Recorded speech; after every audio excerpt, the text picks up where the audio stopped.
ಎಲ್ರಿಗೂ ನಮಸ್ಕಾರ. Welcome back to the channel. ಹೀಗೆ ಹೇಳಿ 2.5-3 ವರ್ಷ ಆಯಿತು ಅಂತ ಅಂದ್ಕೊಳ್ತೀನಿ.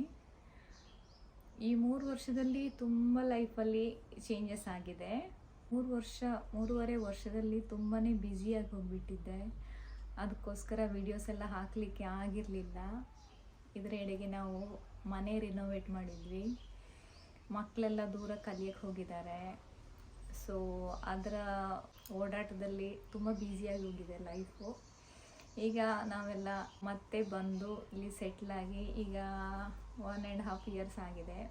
ಈಗ ಯೂಟ್ಯೂಬ್ ಓಪನ್ ಮಾಡಿ ನೋಡುವಾಗ ತುಂಬ ಜನ ಮೆಸೇಜ್ ಮಾಡ್ತಾ ಇರ್ತಾರೆ, ಯಾಕೆ ವ್ಲಾಗ್ಸ್ ಬರ್ತಿಲ್ಲ, ಏನಾಯಿತು ಅಂತೆಲ್ಲ ಹೇಳಿ. ಅದಕ್ಕೋಸ್ಕರ ನಾನು ಯಾಕೆ ಯೂಟ್ಯೂಬ್ ಮತ್ತೆ ಶುರು ಮಾಡಬಾರ್ದು ಅಂತ ಅಂದ್ಕೊಂಡು ಈಗ ವ್ಲಾಗ್ಸನ್ನು ಹಾಕೋದಕ್ಕೆ ಟ್ರೈ ಮಾಡ್ತಾ ಇದ್ದೀನಿ. ಹೇಗಾಗ್ತದೆ ಅಂತ ಗೊತ್ತಿಲ್ಲ, ಯಾಕಂದರೆ ಯೂಟ್ಯೂಬ್ ಅಂದರೆ ನಾವು ನೋಡಿದ ಹಾಗಲ್ಲ, ಅದಕ್ಕೆ ತುಂಬ ಕೆಲಸ ಮಾಡಬೇಕು. ಆದ್ರೇ ಅದಕ್ಕೆ ನಮಗೆ ಒಳ್ಳೆಯ ಒಂದು ವಿಡಿಯೋ ಮಾಡಿ ಹಾಕೋದಕ್ಕೆ ಆಗೋದು. ಮತ್ತು ನಾನು ಬೇಸಿಕಲಿ ತುಳು ಮಾತಾಡೋದು ಮನೆಯಲ್ಲಿ. ಕನ್ನಡ ಸರಿ ನನಗೆ ಅಷ್ಟು ಬರೋದಿಲ್ಲ. ನಾವು ಇರುವುದು ಕೇರಳದಲ್ಲಿ, ಅದಕ್ಕೋಸ್ಕರ ಇಲ್ಲಿ ಮಲಯಾಳ ಮಾತಾಡಿ ಕನ್ನಡ ಮಾತಾಡೋದು ತುಳು ಇಂಗ್ಲೀಷು ಎಲ್ಲ ಮಿಕ್ಸ್ ಆಗಿ ಬರ್ತದೆ.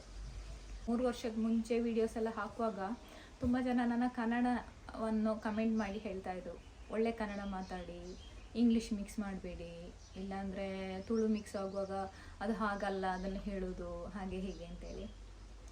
ಸೊ ಆಗ ಆ ಥರ ಎಲ್ಲ ಕಮೆಂಟ್ ಬರುವಾಗ ನಾವು ಸ್ವಲ್ಪ ಡಿಮೋಟಿವೇಟ್ ಆಗ್ತೇವೆ.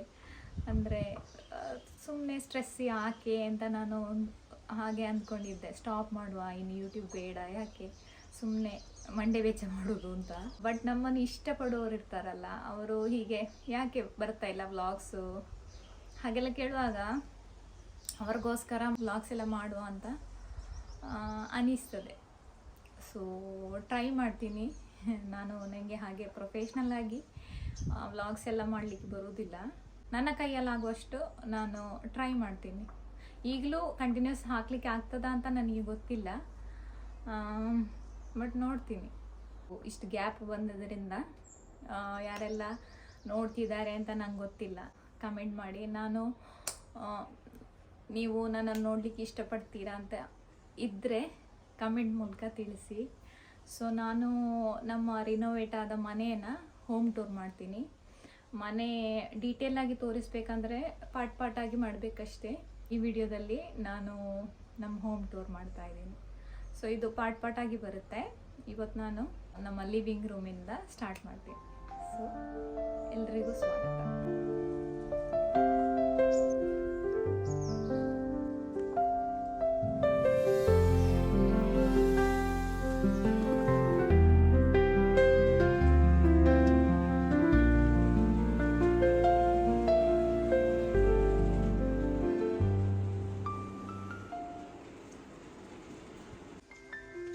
ಇದು ಮನೆಯ ಮೇನ್ ಎಂಟ್ರನ್ಸ್, ಇದು ಮೇನ್ ಡೋರು.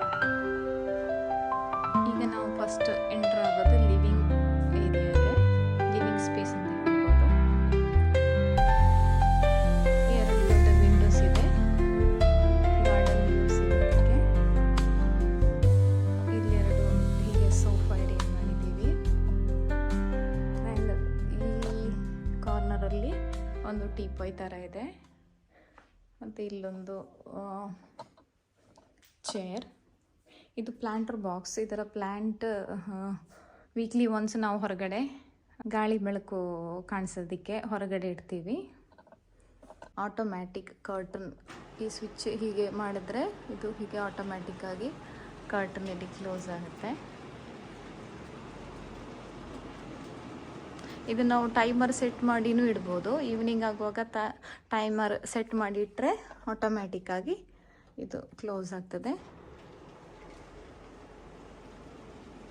ಈ ಥರ ಇದರಲ್ಲಿ 2 ಕರ್ಟನ್ ಇದೆ, ಒಂದು ಡಾರ್ಕ್ ಕರ್ಟನ್ನು, ಒಂದು ಶಿಯರ್ ಕರ್ಟನ್. ಈ ಬಟನ್ ಪ್ರೆಸ್ ಮಾಡಿದರೆ ಶಿಯರ್ ಕರ್ಟನ್ ಕ್ಲೋಸ್ ಆಗ್ತದೆ ಹೀಗೆ.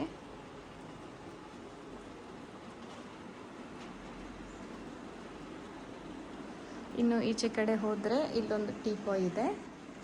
ಇದೊಂದು ಈಸಿ ಚೇರ್, ನಮ್ಮ ಓಲ್ಡ್ ಸ್ಟೈಲ್ ಆ ಥರದ್ದು. ಇನ್ನು ಇಲ್ಲಿ ಬಂದರೆ ಇಲ್ಲೊಂದು ಸಣ್ಣ ಶೋಕೇಸ್ ಥರ ಇದೆ. ಇಲ್ಲಿ ಬುಕ್ಸು ಮತ್ತು ಡೆಕೋರೇಟಿವ್ ಪೀಸಸ್ ಎಲ್ಲ ಅರೇಂಜ್ ಮಾಡಿದ್ದೀವಿ. ಇಲ್ಲೊಂದು ಗಣಪತಿ ಎಂಟ್ರೆನ್ಸಿಗೆ ಎಂಟ್ರಿ ಆಗುವಾಗಲೇ ಕಾಣುವಂಥ ಗಣಪತಿ. ಇಲ್ಲಿ ನಾವು ಎಂಟ್ರಿ ಆದ ತಕ್ಷಣ ಫಸ್ಟ್ ಕಾಣೋದು ಗಣಪತಿ. ಇಲ್ಲೊಂದು ಪೇಂಟಿಂಗ್ ಇದೆ. ಸೊ ಇದು ನಮ್ಮ ಲಿವಿಂಗ್ ರೂಮು. ಇದೊಂದು ಟ್ರಯಲ್ ವಿಡಿಯೋ ಥರ ಹಾಕ್ತಾ ಇದ್ದೀನಿ. ರೆಸ್ಪಾನ್ಸ್ ನೋಡಿ 1 by 1 ಹಾಗೆ ನಾನು ವಿಡಿಯೋ ಶೂಟ್ ಮಾಡಿ ಹಾಕ್ತಾ ಇರ್ತೀನಿ. ಇಷ್ಟ ಆದರೆ ಲೈಕ್ ಮಾಡಿ ಮತ್ತು ನಿಮ್ಮ ಅನಿಸಿಕೆ ಅಭಿಪ್ರಾಯಗಳನ್ನು ಕಮೆಂಟ್ ಮೂಲಕ ಖಂಡಿತ ತಿಳಿಸಿ. ನೆಕ್ಸ್ಟ್ ವಿಡಿಯೋದಲ್ಲಿ ಸಿಗ್ತೀನಿ. ಅಲ್ಲಿ